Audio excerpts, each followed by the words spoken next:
Payrolls. My name is Alejandro Zambrano, Chief Market Analyst with TradeCaptain.com. Let me just make sure that we are live, and then we're gonna get going. Okay, good. I can see that we're live, so guys, thanks so much for joining me, and I hope you're having a good day. In the next few minutes, the next 13 minutes, we're going to have the non-farm or Canadian non-farm payrolls published. There's not too much focus on it, even though it's as interesting as, say, the US non-farm payrolls. It's just that here we're dealing with Canada and Canadian pairs only. So what we're gonna do is I'm gonna provide you guys with a quick breakdown of what it's all about, and then we're gonna see as well if there's any interesting ideas or setups on the back of this. And there's not always that's gonna be the case, but hopefully we'll have something today. So let's just begin with sort of just checking out exactly what the expected outcomes are.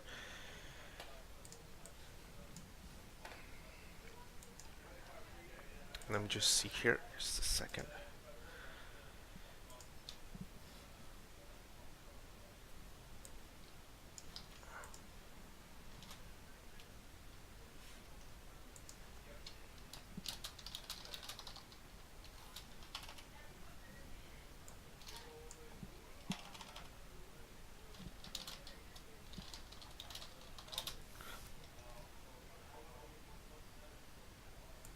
Good.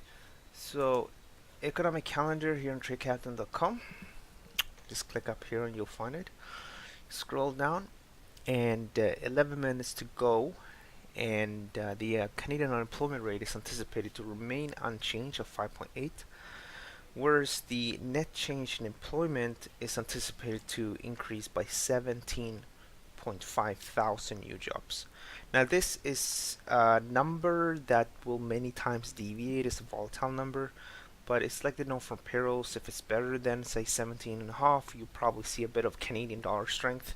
If it's lower than 17.5, you probably see a bit of weakness. So the blue line here is the actual number. We had quite a negative number here just a few months ago, but now lately back on track.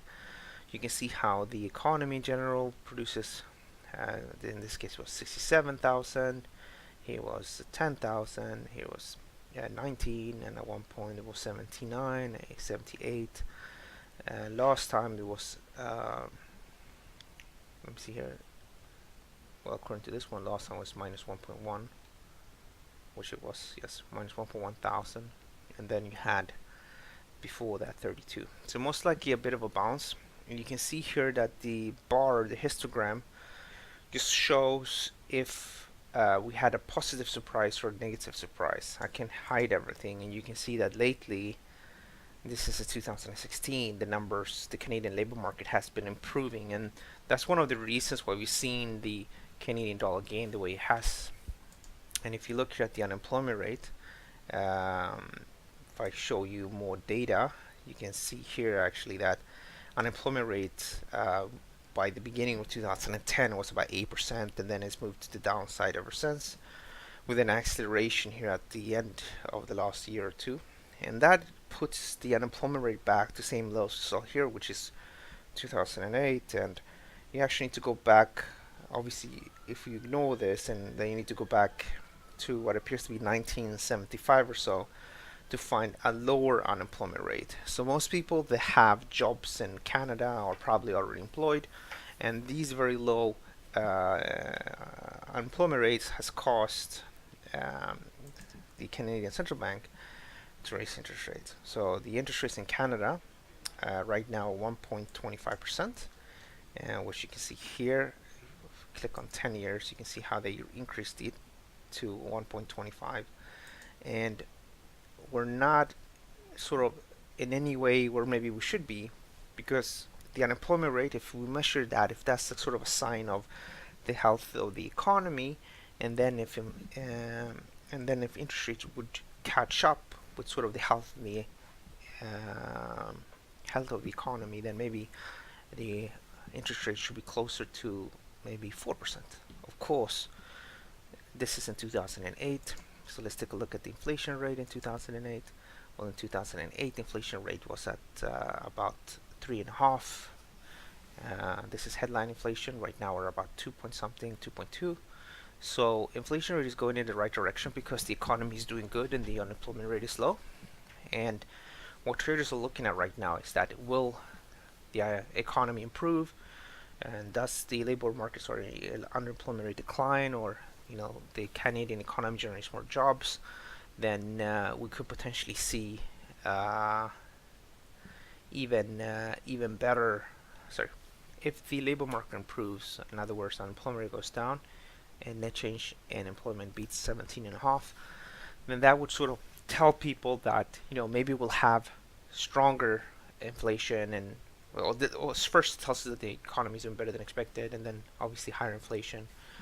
And if inflation starts to go against 3%, like in 2018, then maybe we'll sort of see the interest head to the upside, and that tends to sort of boost the Canadian dollar. So that's sort of the standard procedure. So better data tells us that the economy is doing better, and that itself sort of increases the likelihood of having higher interest rates. Now, the way I like to operate, like my preference for a breakout, market setup is a breakout. So here's just a paint, and what I'm referring to is the market. So imagine this is time, and this is price. So the price goes like this, right? So my ideal entry is the market that is trading sideways. So I can do a simple layout: horizontal resistance and horizontal support. Ideally, this is relatively narrow in comparison to the range of the prior day. So imagine that in the prior day, the market had this sort of move, then this would be ideal, because imagine that this is 100 pip, and then maybe this is about 35. So the range that we're working with is smaller than the range from the prior day. So we have a narrowing market like that, and the benefit of this is that if the numbers are good, then most likely the Canadian dollar is going to gain. So depending on the currency pair, but just imagine that up is good and down is bad. So that is sort of the basic strategy. Identify the range. If the numbers are good, we buy the Canadian dollar, and if the numbers are bad, we sell the Canadian dollar. And ideally, the market is trading sideways like this, because that helps us to sort of put an entry order to sell just underneath, and then the stop loss would go on the other side. So this will be the entry for our short position, and the stop will be on the other side. So if this is 35 pip, the difference, then hopefully we'll get at least 35 pip more, if not maybe the double. And the more, if this has narrowed down quite substantially compared with the previous day, then that is more likely. But if the price is all over the place and we don't have a range, then it becomes much more difficult, because people are much more confused. From a technical perspective, it's very easy to spot the level like that, and everybody that is watching can spot the level. So when we break a level, there's no doubt about it. Most people will probably agree that we're going to head to the downside. On the other hand, break to the upside, and then most people will probably agree that we're going to head to the upside. So that's what we're going to try to identify now. And as well, I didn't say it, but I'm going to say it now because I forgot. Please note the risk disclaimer at the very bottom of the homepage. You can see it down here. And the reason for that is that trading financial markets, unfortunately, is risky, and there's a risk that we'll lose all of our invested money. So please bear that in mind. Okay, let's take a look now if we can find some pairs, and we'll begin with the dollar CAD, which is obviously the primary pair, or the sort of the most volume. Now this is a daily chart, and from a daily chart we definitely have a range bound market. The problem with this though is that the difference between high and low is very wide on this daily chart, but clearly if the numbers are bad, then maybe we'll take out 70.50, and that could potentially open up for a push to the upside, probably just up to this first high, and then potentially all the way to this high up here. So that's sort of the first level to watch. Now let's take a look at the, and sorry, if the numbers are very good, we might potentially take out support, and that could cause the market to trade lower. First to 1274 or 27,424, followed by 25.26. Now let's take a look. This is the short term, and this is the 4-hour. And here you can see the market, it's been moving up over the last few days. We don't actually have a proper range to work with. And even if I use a 1-hour chart, we still have the same issue. So here, unfortunately, the only sort of viable setup is a break to the upside. Now you need to be, so well, a break to the upside, what would that signal? It would signal that the Canadian and labor market report was bad. So if it's worse off than expected, then we can probably anticipate a break to the upside. And then most people, they, as I said before, they will go long on the break, they put a stop loss below. So that would be an 81 pip stop loss, which means that this break here is probably not going to be an ideal sort of break to scalp, because the stop loss is just too wide. It would be 80 pip, but it could be something that, you know, take out the high, and then maybe something will keep to 133, 133.42. But we just need to think logically here. The numbers have to be quite bad for this to happen. All right. Let's take a look at the next market. So let's take a look at the EURCAD here. From a daily time frame, the Canadian dollar is losing out. It was trading sideways down here on the daily, pushed to the upside. In the short term, the market is revisiting that low, and this could be interesting on bad numbers as well, because you're trading with the big picture trend. If the numbers are really good, then it's a high likelihood that this market just does not, even if it goes down lower, it's not necessarily going to bottom out. The numbers should be out now any minute, and I know for a fact that I didn't find any very good suitable setup for us today to actually trade this, but let's just continue. I'm just waiting for the numbers to be out. Here's the pound CAD, take out the high, and this market could continue to move to the upside. Looking at how this market is reacting, I would argue that the numbers were better than expected. I'm still waiting for the numbers. Just give me a sec.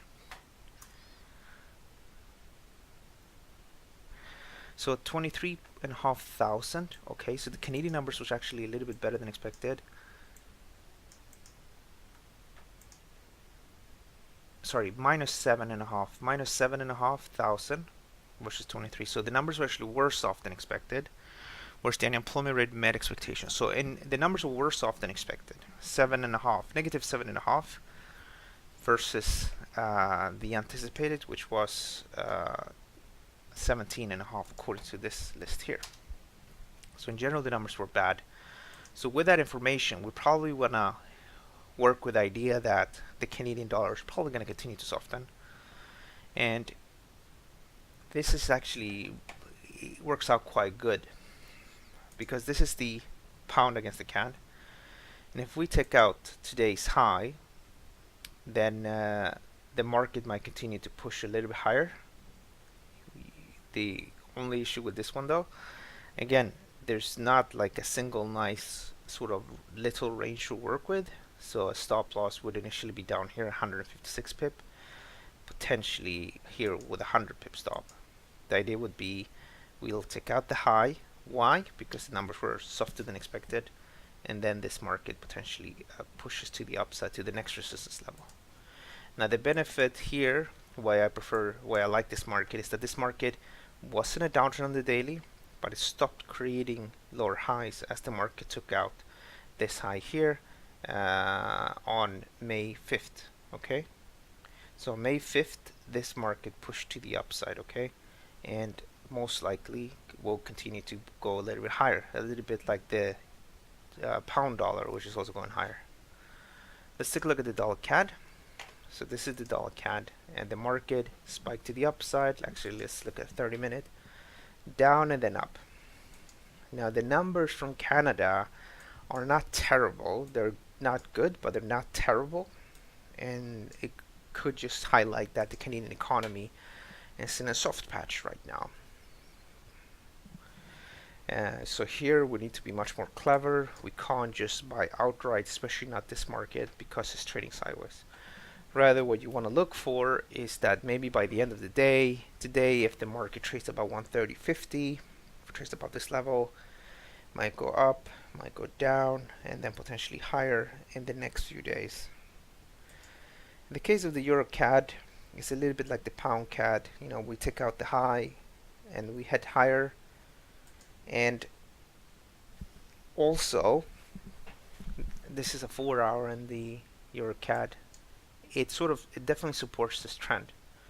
So if one does not want to work with breakout, one can buy a dip. A dip is the other way of trading a trend. So time P, the market is heading to the upside. So buying the dip is when we buy these short-term corrections. Okay. The idea is to sort of find this little section here where we can buy with the hopes that the market is going to head to the upside. One can use Fibonacci for that.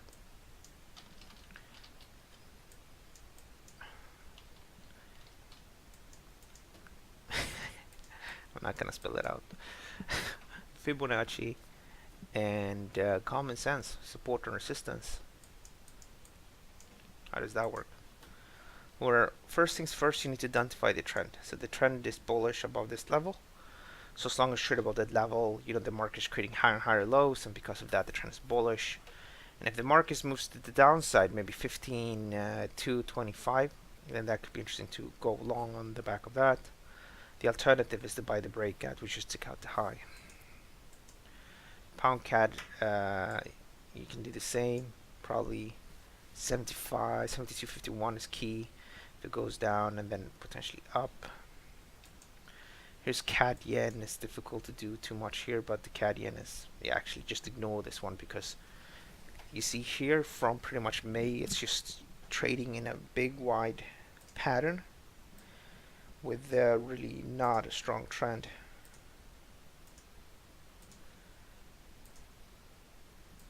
So breakouts, every time you get a breakout and you think it's going to head to the upside, it heads to the downside. Every time you think it's going to head to the downside, it heads to the upside, which just makes it impossible to trade. So preference here, numbers were a little bit soft. Maybe pound CAD takes out that high. It continues to move to the upside because this data, again, a little bit softer. It definitely sort of strengthens the case. Then in pairs that maybe pound CAD, we might hit a little bit higher. There's two ways of trading this: either the breakout, which is the preferred, the alternative is the dip. Okay, let's see if we have any questions. Alright, so we don't have too many questions. To ask questions, you need to have an account with YouTube, and when you have that, you can just write in the chat box here. I'm gonna wait a few minutes if you have questions. If you don't, I think we're just gonna wrap things up.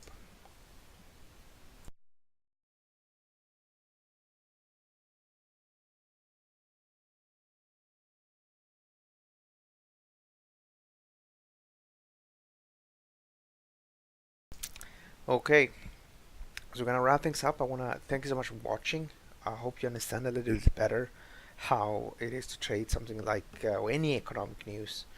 Obviously, the most interesting economic news reports are the non-farm payrolls in the US and labor market reports from most countries, but not all countries. Like, people are not necessarily gonna trade a lot just because euro labor market reports are out, but you'll definitely see strong movements on the back of something like UK employment numbers, Australian employment numbers, US and Canadian, of course. So it depends if the market surprised a lot of people or not. And There are challenges.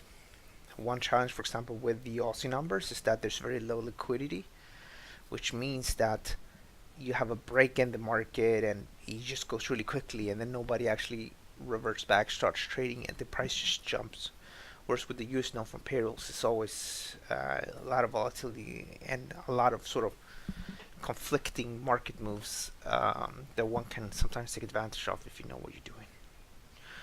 All right, thank you so much for watching. If you have any questions, just let me know, and catch me here Monday to Friday at the live training room for a general market overview, where we take a look at major markets in the early morning to see what's going on.